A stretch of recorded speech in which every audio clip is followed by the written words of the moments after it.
Mensagens que edificam, ministradas pelo pastor Sidney Ferreira.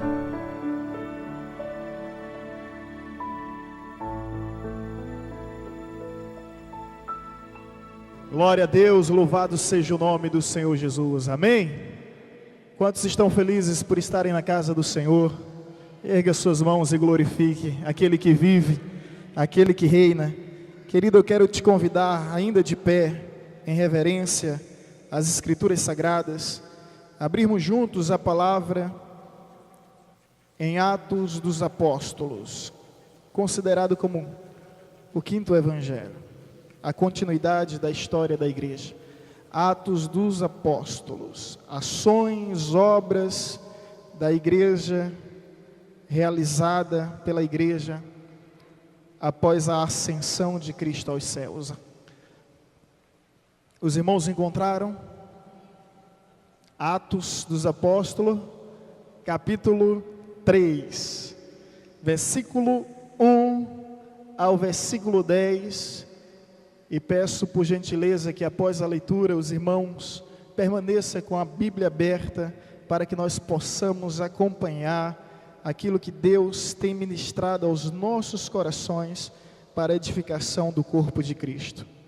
Esse texto tem como epígrafe essa frase em negrito, acima da narrativa, escrito: a cura de um coxo nas portas formosas. Pedro e João subiam ao templo para a oração da hora nona. Era levado um homem coxo de nascença, o qual punha diariamente a porta do templo chamada Formosa, para pedir esmola aos que entravam. Vendo ele a Pedro e João, que ia entrar no templo, implorava que lhe desse uma esmola. Pedro, fitando-o juntamente com João, disse-lhe: olha para nós. Ele os olhava atentamente, esperando receber alguma coisa.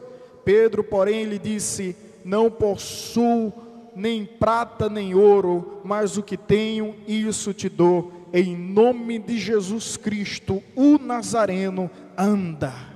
E tomando-o pela mão direita, o levantou imediatamente. Os seus pés e tornozelos se firmaram.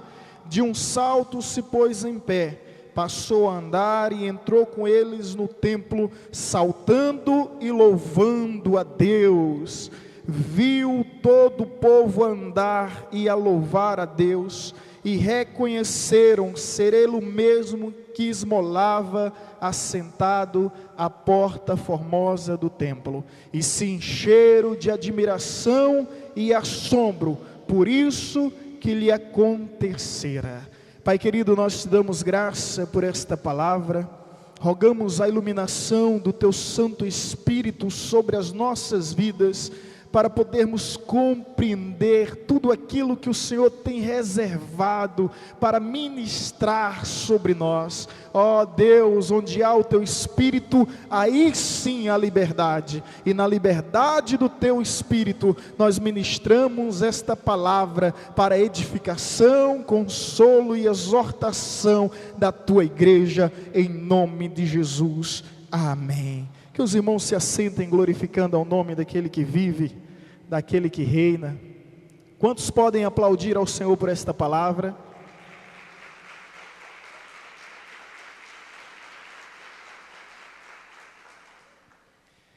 Queridos, conta-se que em meados do século IV, um dos papas convidou o bispo Agostinho de Hipona, do norte da África, para visitar Roma. E lá chegando, o Papa levou o bispo ao Vaticano e apresentou a Basílica de São Pedro, a suntuosa Basílica de São Pedro. O Agostinho ficou perplexo e admirado com aquele lugar estoteante. E o Papa o conduzindo, o pontífice o conduzindo, dizia: veja, Agostinho, a que nível A igreja em nossos dias chegou. Veja ao seu redor, as colunas são de mármores, os vitrais, os lustres são de cristais, os castiçais e candelabro são de ouro, as esculturas, as imagens são de madeira do cedro, a melhor qualidade que tem. Os utensílios que existem nesse lugar são de prata. Veja a que nível a igreja chegou. Já não precisamos dizer como Pedro e João, que não temos ouro e também não temos prata. E Agostinho olhou para o Papa e disse: você tem razão. No entanto, também não temos mais a mesma autoridade para olhar para o povo e dizer: levanta-te e anda em nome de Jesus. A igreja nos tempos odiernos, a igreja dos nossos dias, ela tem tudo à sua disposição. Ela tem tecnologia à sua disposição que facilita a realização da sua missão. No entanto, é muito bem claro que nós não estamos conseguindo tanto êxito. E em alguma área nós estamos falhando. E não tenho dúvida alguma que se trata dos valores.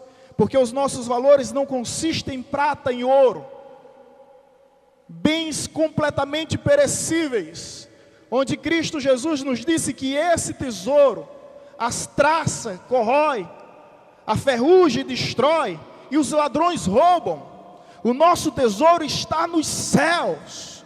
Porque na verdade, irmãos, pão o homem pode encontrar em qualquer lugar. Água, qualquer lugar o homem também pode encontrar. Mas o pão vivo que desceu do céu e a fonte inesgotável de água viva e purificadora, somente a igreja pode oferecer à humanidade.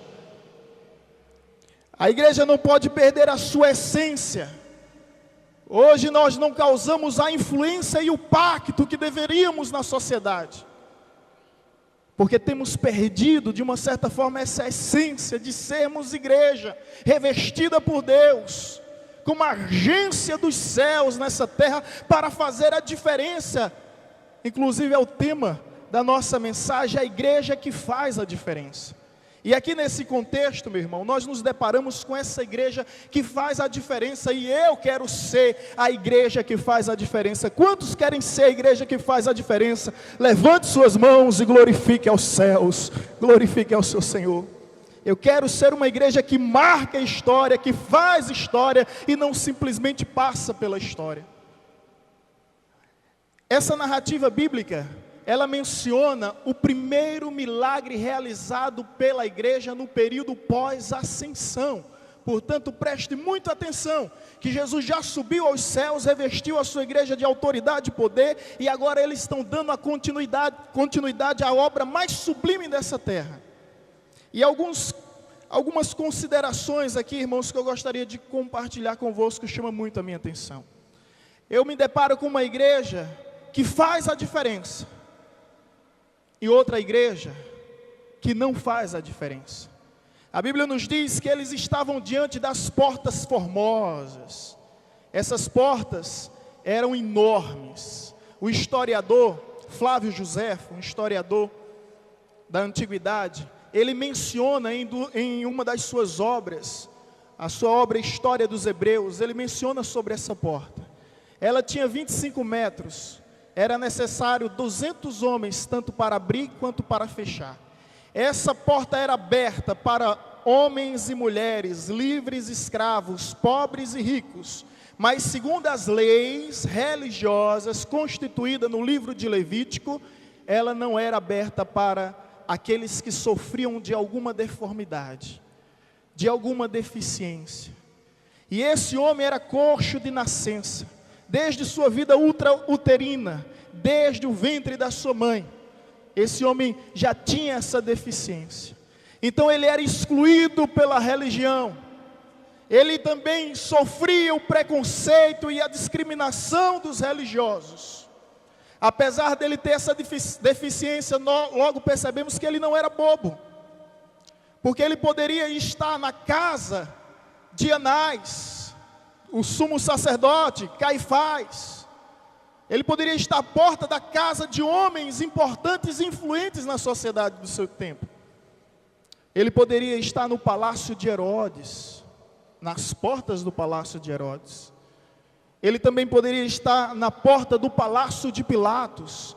Mas o fato dele estar na porta do templo me faz imaginar que ele nutria no seu coração uma esperança maior do que uma simples esmola.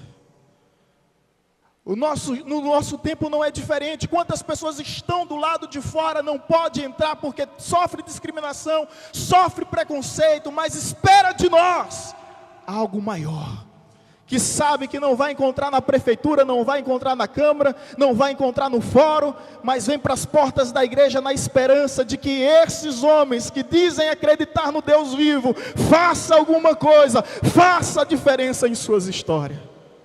Tem muita gente que está do lado de fora, irmãos, olhando a nossa vida, e eu fico imaginando antes de Pedro e João, quantos homens não passaram por ele, e simplesmente ignoraram, simplesmente não lhe deram importância ou valor, simplesmente não se identificaram com a sua dificuldade, com a sua necessidade. Mas Pedro e João representam a igreja que faz a diferença. E algumas lições extraordinárias existem nessa passagem, irmãos, para que eu e você, para que nós venhamos ser a igreja que faz a diferença no mundo, nas pessoas, mudando histórias, amando o mundo como Deus amou, buscando pessoas como Deus buscou, e salvando pecadores como Deus salvou. Eu quero ser essa igreja. Quantos querem ser essa igreja? Dê um glória a Deus. Eu quero ser essa igreja. Então a primeira característica de uma igreja que faz a diferença se encontra no versículo 1. Presta atenção quando o texto começa dizendo: Pedro e João subia ao templo. A primeira característica de uma igreja que faz a diferença é que ela vive em unidade. Ela vive em unidade. Não há espaço para egoísmo. A Bíblia diz em Provérbio que aquele que se isola busca seus próprios interesses. No reino de Deus não há lugar para individualistas. Você vê que Pedro e João estavam juntos, unidos, comprometidos com um propósito que era maior do que eles. E para estarem juntos, obviamente, eles negavam a si mesmos. Estudiosos dizem que Pedro e João eram completamente diferentes. Pedro era mais extrovertido e João era mais introvertido. Pedro tinha mais um temperamento sanguíneo com fleumático e João era mais colérico e melancólico. No entanto, você vê que essas diferenças que existem entre eles não é motivo para que uma indiferençazinha venha impedi-los de andar com Cristo. Eu creio na unidade em meio às diversidades e creio que as diversidades não podem gerar adversidades em nosso meio. Deus é um Deus criativo. Você olha para o céu, para o mar, para a terra, você encontra infinitas espécies de seres vivos, e a cada dia biólogos encontram novas espécies. Então nós não podemos exigir que o nosso irmão seja igual a nós, mas nós podemos andar juntos, um ao lado do outro, se é que você me entende. A igreja que faz a diferença é a igreja que vive em unidade, irmãos.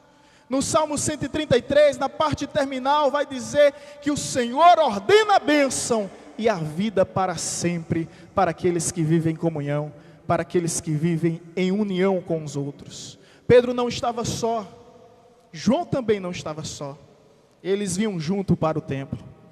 É como o salmista que diz no Salmo 122, alegrei-me quando me disseram, vamos à casa do Senhor. Sabe, eu fico imaginando quando o contexto em que o salmista compôs esse salmo. Eu fico imaginando ele em sua casa, de repente alguém bate na porta e diz, olha, vamos para a casa do Senhor. E ele diz, alegrei-me quando me disseram, quando me chamaram, quando me convidaram, vamos à casa do Senhor. É o marido que chega cansado do trabalho, exausto, mas vai logo para o banheiro, diz para a esposa, para os filhos, se arrumem, porque nós vamos para a casa do Senhor. Pedro e João subiam juntos ao templo, subiam juntos para a adoração, subiam juntos para o lugar de louvor e de oração. Da mesma forma nós devemos andar juntos. Mulheres, vocês que estão me ouvindo, não deixem seus maridos virem sozinhos para a igreja. Maridos, não deixem suas mulheres virem sozinhas. Não deixe seu vizinho vir sozinho para a igreja. Se for longe, oferece uma carona, meu irmão. Você não precisa perguntar a Deus se é da vontade do Senhor, não. Sabe, o irmão mora a 10 quilômetros de distância da igreja. Você vem sozinho no carro, está vendo o irmão com os 3 filhos a caminho, e ainda pensa em perguntar se é da vontade de Deus para dar carona para o pobre coitado. Aquele que sabe que deve fazer o bem e não faz, é pecador, e peca por não fazer o bem.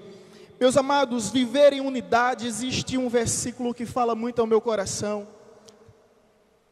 onde Jesus disse que Ele não se fará presente onde não houver unidade, e mais do que isso, Ele não vai atender o clamor, súplica, petições, quando não há unidade. Nós cremos que Deus é onipresente, amém?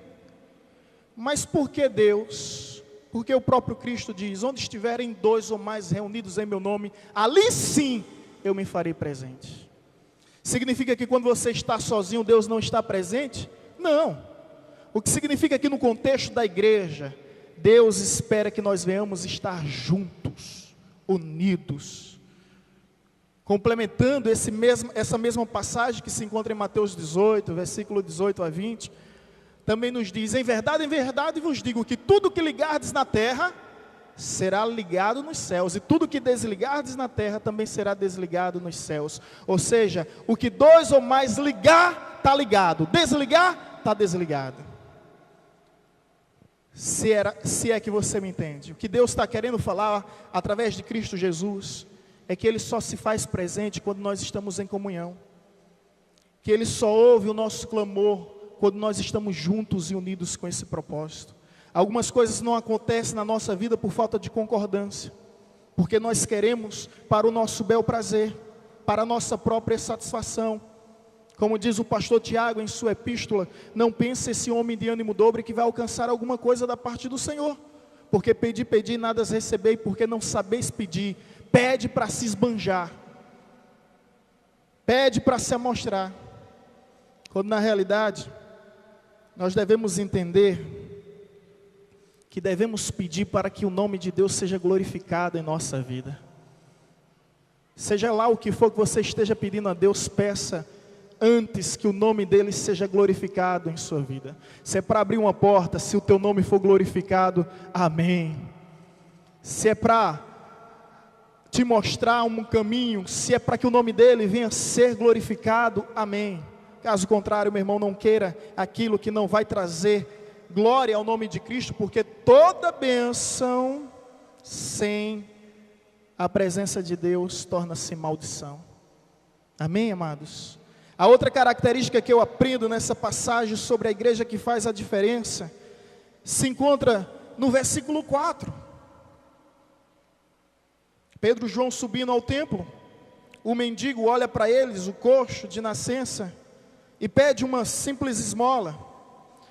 E no versículo 4, a Bíblia diz que Pedro, fitando juntamente com João, disse: olha para nós. Presta bem atenção aqui, irmãos. Pedro e João olha para o mendigo, e com muita autoridade, segurança e confiança diz: olha para nós. A igreja que faz a diferença é uma igreja que preza pelo testemunho. É a igreja que tem a autoridade de ser luz em meio às trevas, de olhar para o mundo que anda na escuridão e dizer: olha para nós.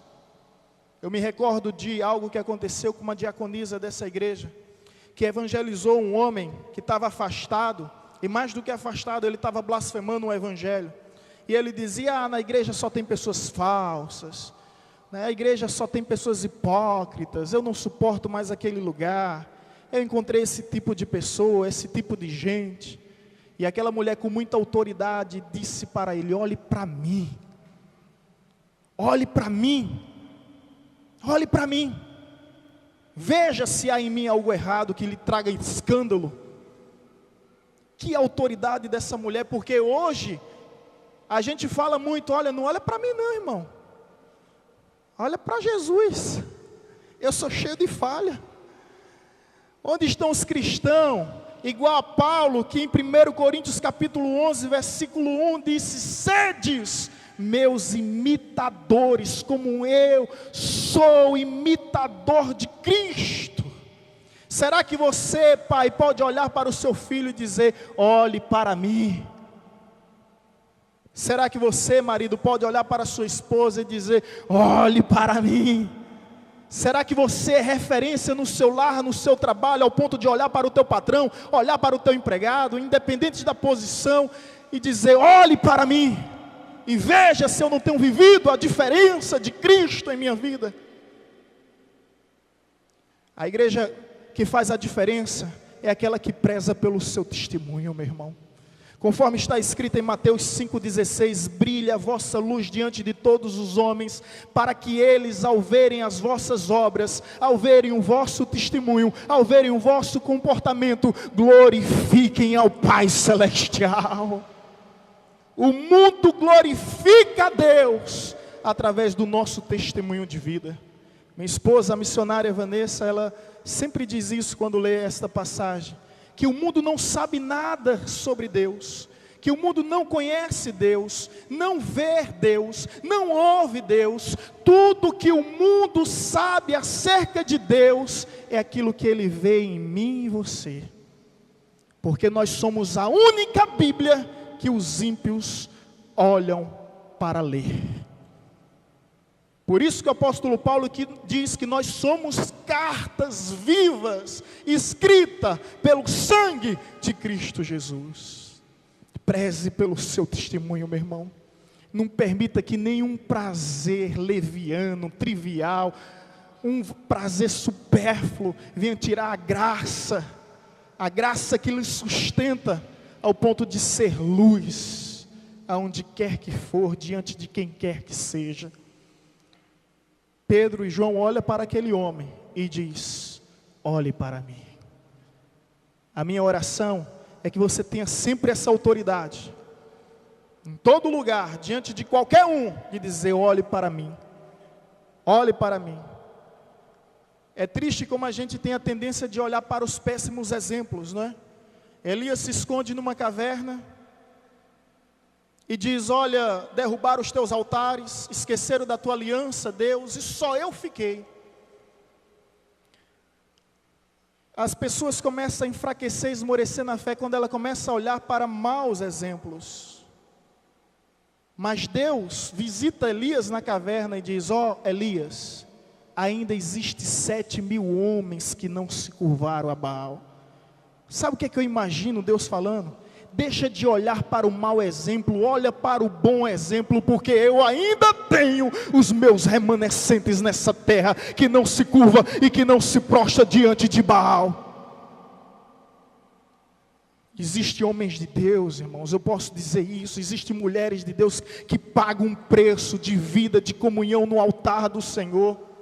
Eu tenho referências nesse lugar, referência de ancião, de jovens, de homens, de mulheres, de crianças. Crianças que têm sido luzeiro neste mundo para resplandecer a glória de Deus. A igreja que faz a diferença, ela preza pelo seu testemunho.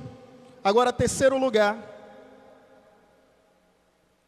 a igreja que faz a diferença, vê comigo o versículo 6. Pedro, porém, lhe disse: não possuo nem prata nem ouro, mas o que tenho, isto te dou, em nome de Jesus Cristo o Nazareno, anda. Uma palavra de ordem. A igreja que faz a diferença, em terceiro lugar, ela exerce a sua autoridade. Nós somos revestidos de poder, de autoridade.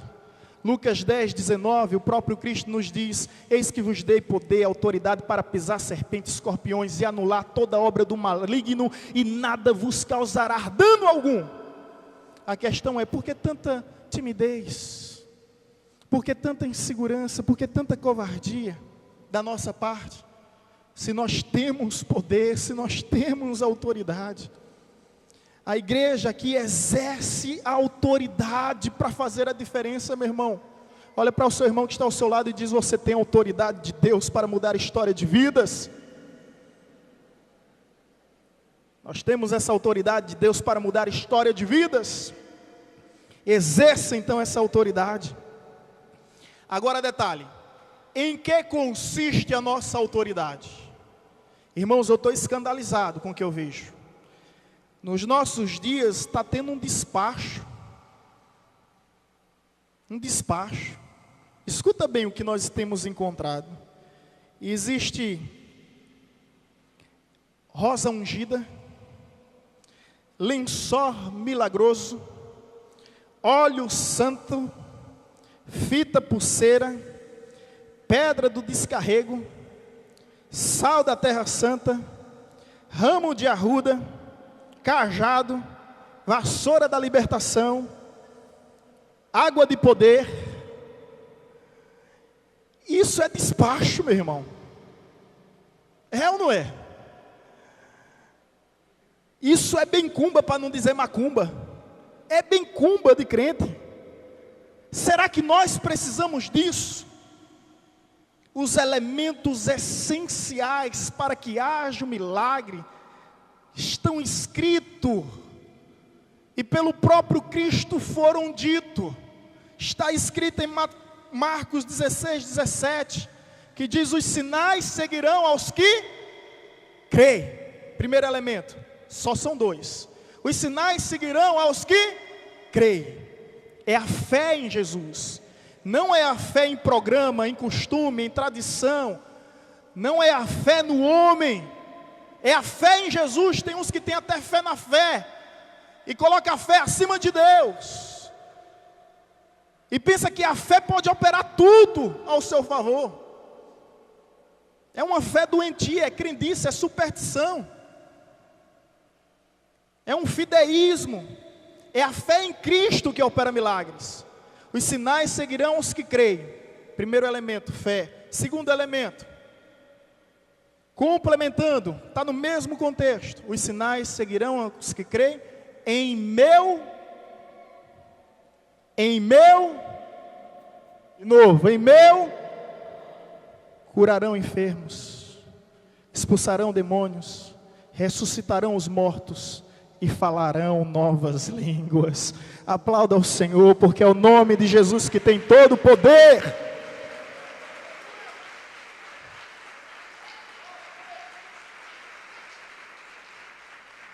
A igreja que faz a diferença, ela não precisa de fita, ela não precisa de corrente, ela não precisa de pedra, ela não precisa de sabonete, ela não precisa de óleo, ela não precisa de flor, ela não precisa de rosa, ela não precisa nada disso, porque ela tem fé no Senhor, e ela sabe que o nome de Cristo está acima de todo nome, e que diante desse nome, todos que estão no céu, na terra e debaixo da terra, vão se curvar, vão se prostrar, e confessar que Ele é o Senhor, para a glória de Deus Pai. É em nome de Jesus. Porque Pedro e João olham para o homem: olha, nós não temos prata, nós não temos ouro, mas nós temos algo que vale muito mais do que prata. Nós temos algo que vale muito mais do que ouro. A prata que você tem hoje, amanhã você deixa de ter. O ouro que você tem pode simplesmente se deteriorar com o tempo, se corromper com o tempo. São bens perecíveis. Nós temos algo. Não tenho ouro, não tenho prata, mas o que tenho, isso eu te dou. Levanta-te e anda. É a palavra de Deus na boca dos seus profetas. A igreja exerce autoridade. Você pode não ter prata, você não pode ter ouro, mas você tem o poder de Deus agindo em sua vida. Portanto, abra sua boca e profetize, porque através da sua palavra Deus fará milagres acontecer. Aleluia. Quarta característica da igreja que faz a diferença: a primeira, vive em unidade. A segunda, preza pelo testemunho. A terceira característica, exerce autoridade. E a quarta, desempenha atitudes. Isso mesmo. Vê comigo, irmãos. o versículo 8. Olha que coisa tão interessante. E tomando o mendigo pela mão direita, o levantou imediatamente, os seus pés e tornozelos se firmaram. Desempenha atitude. Presta bem atenção aqui. A igreja que faz a diferença, ela não vive em sermões, ela não vive de discursos, de prédicas, de homilias. É uma igreja que estende a sua mão. Você está me entendendo? É uma igreja que estende a sua mão. A Bíblia diz que ele pega o mendigo, o coxo, pela mão direita, no braço direito, e diz: levanta-te. Não fica somente em meras palavras, mas tem autoridade para fazer algo que ninguém fez. Agora preste atenção para que um detalhe que não pode passar despercebido. Um homem com deformidade, com deficiência, era considerado imundo pela religião. Essa igreja, ela não leva em consideração os critérios religiosos. Vida é mais importante. E ela é capaz de estender a mão para mudar a história, para mudar a realidade. Simplesmente estender a mão. Agora detalhe. Esse milagre, irmãos, me responda algo. Aconteceu dentro do templo ou fora do templo? Dentro ou fora? Detalhe. A igreja desempenha atitude, não é só dentro do templo, é também do lado de fora. Até mesmo porque os maiores milagres realizados por Jesus foram do lado de fora. Eu digo isso porque há pessoas que só querem ter vida cristã do lado de dentro. Mas Jesus fez sinais, prodígio do lado de fora. Ele curou, Ele libertou, Ele ressuscitou, transformou água em vinho, multiplicou pães e peixe do lado de fora. Às vezes torna-se cômodo e completamente conveniente ter atitudes cristãs somente do lado de dentro. Mas nós fomos chamados como eclésias para o lado de fora. E eu entendo que nós entramos na igreja para adorar a Deus, mas devemos sair da igreja para amar o próximo. Entramos no templo para edificar a nossa fé, mas devemos sair do templo para exercer a nossa fé. Entramos no santuário para renovar a nossa comunhão um com os outros, mas devemos sair do santuário para viver essa comunhão um com os outros. Portanto, a nossa vida cristã não se resume a 4 paredes. Deus espera que nós venhamos ter atitudes do lado de fora. Isso me faz lembrar daquela história tão conhecida,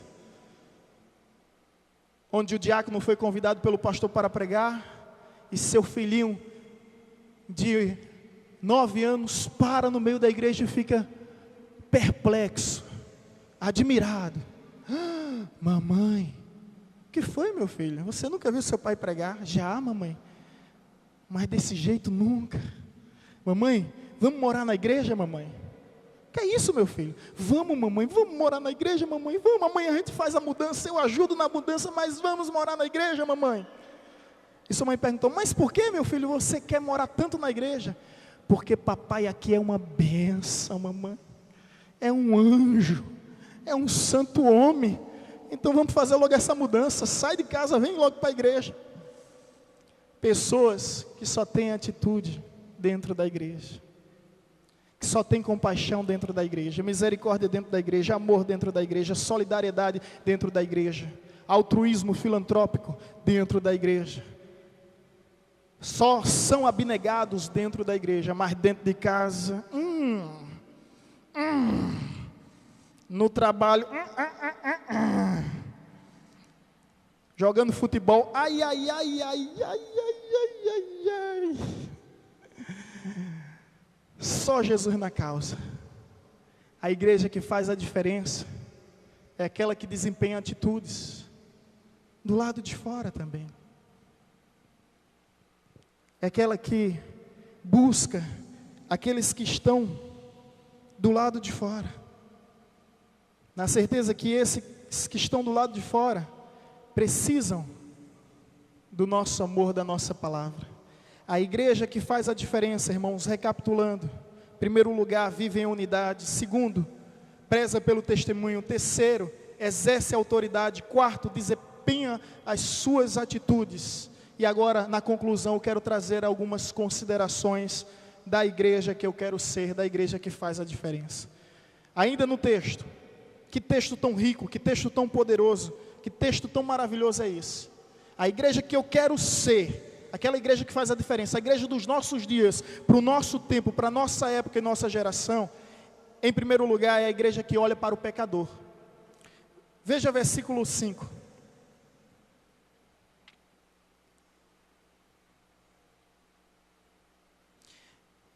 Perdão, versículo 4. O mendigo e o coxo faz o pedido. A Bíblia diz: Pedro fitando, só isso. A igreja que eu quero ser é aquela que olha para o pecador, que olha para aquele que sofre discriminação, aquele que sofre preconceito, aquele que não pode chegar nem nas calçadas do templo, porque é simplesmente jogado, expulso, como cachorro.